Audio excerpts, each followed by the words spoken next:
Welcome back, everyone. Say Botox, and who pops into mind as the consumer? Likely it's the ladies, maybe in their late 30s, 40s. Well, women in their 20s. Yeah, 20s are now getting into the action, looking to erase those tiny fine lines. CBS 5's Heather Moore joins us live in our newsroom with the details. And Heather, this is a new one. Hey, you guys, this makes me kind of sad. We're talking about people here who think turning 30 sounds old, but some experts frown on it. The numbers, though, are staggering. A couple of years ago, nearly 80,000 20-somethings received Botox in the U.S.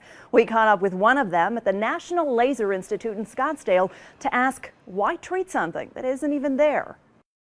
With 30 kind of looming around the corner, you start to panic a little. The poison. Once you start, you can't stop. The battle to combat creases has a new front line. To me, if I prevent it, I can't get the wrinkle in the first place. 29-year-old Lisa Parsons has been getting Botox injections for 3 years. She represents a growing population waging war on wrinkles. You want to hold on to that beauty, that youthful appearance, that glow that you have in your 20s. Relax.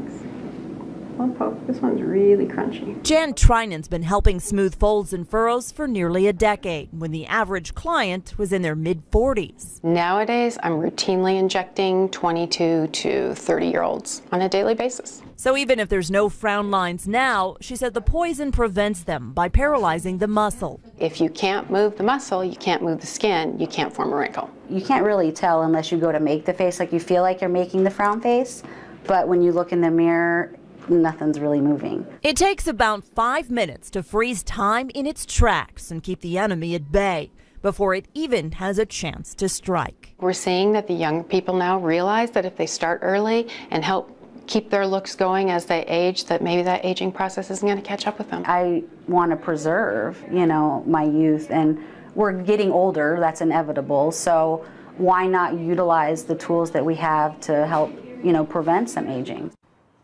Now, Treinen says not only are they seeing younger clients lining up for Botox, they're also seeing more men, both young and old. She says more than 1 in 10 clients she sees these days are men. Go figure, Catherine. Yeah, it's pretty incredible. Thanks, Heather.